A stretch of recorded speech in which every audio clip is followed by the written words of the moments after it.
5 seconds. Start.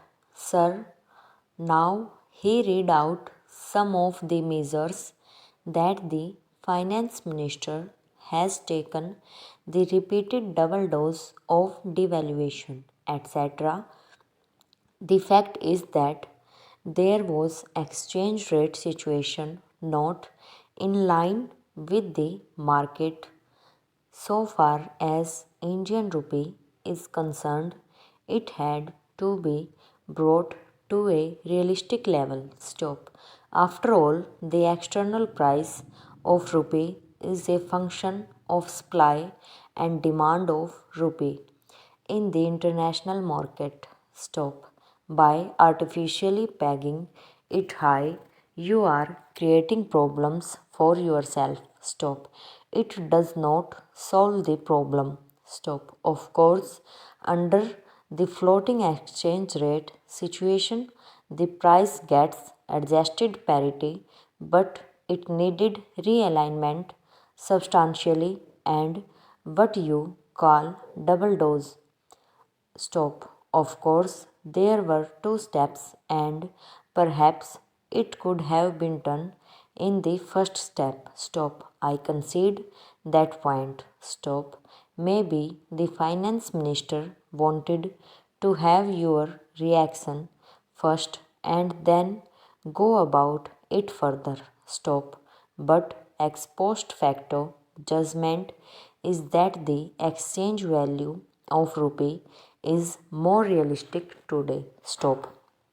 Are you suggesting that it would have been retained at the same level? Question mark. Reflect on that and then react. Stop. New para. You have talked about fertilizers subsidy. Stop. Let us face this fact. Stop. The fertilizer subsidy was a load on the economy. Stop.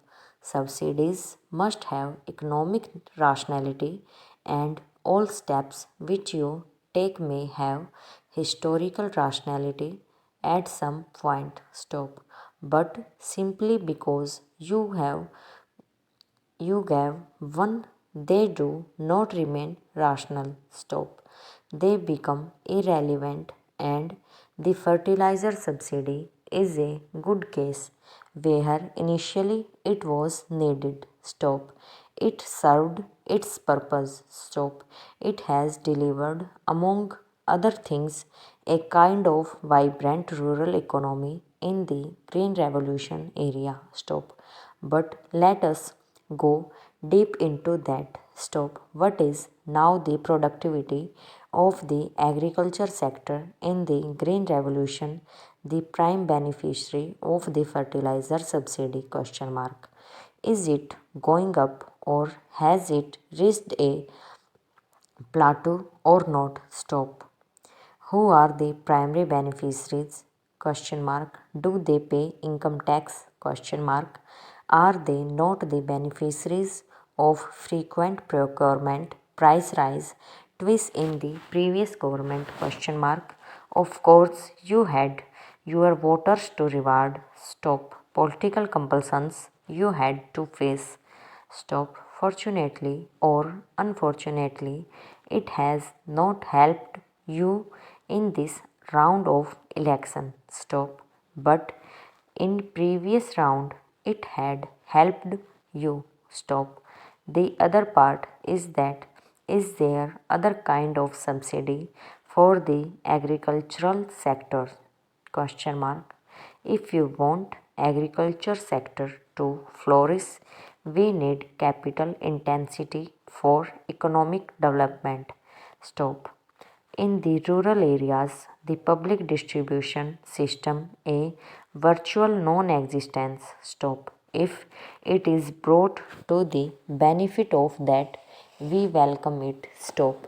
We know more sugar is consumed in the urban sector, and by that more subsidy is diverted to a relatively affluent urban classes, which is wrong in my judgment. Stop. Now he has talked about the plan allocation. Stop. The fact remains that even in the context of a deep economic crisis, the financial allocation for the plan has been retained as proposed in the interim budget. Stop. We realize in real terms it is going to be less. Stop. But the fact is that we must compliment this government that we have cut corner here, there, and everywhere to say that the plan allocation which the previous government in its wisdom made is protected.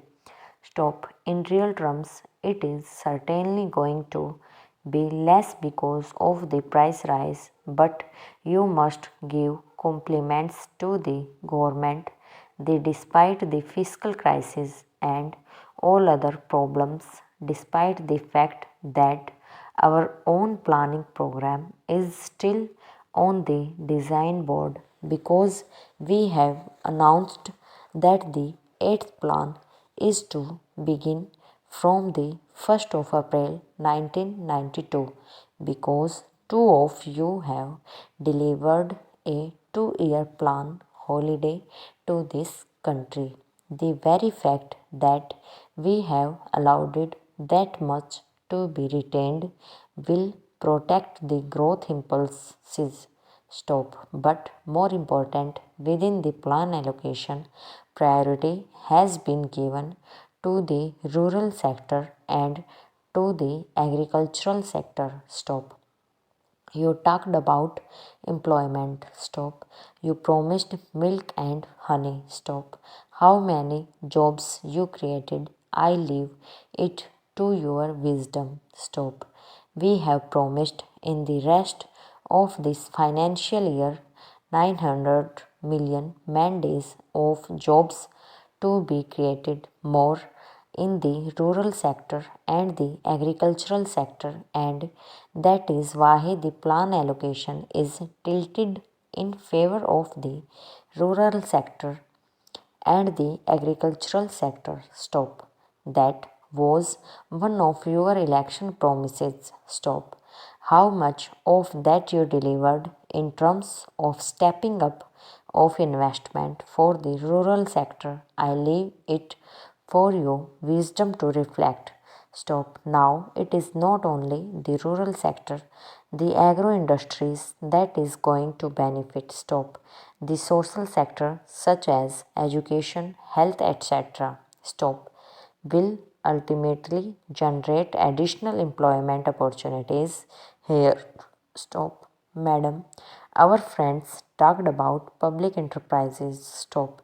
We have faithfully carried the logic of what Honorable Minister proposed with regard to offloading of public sector shares.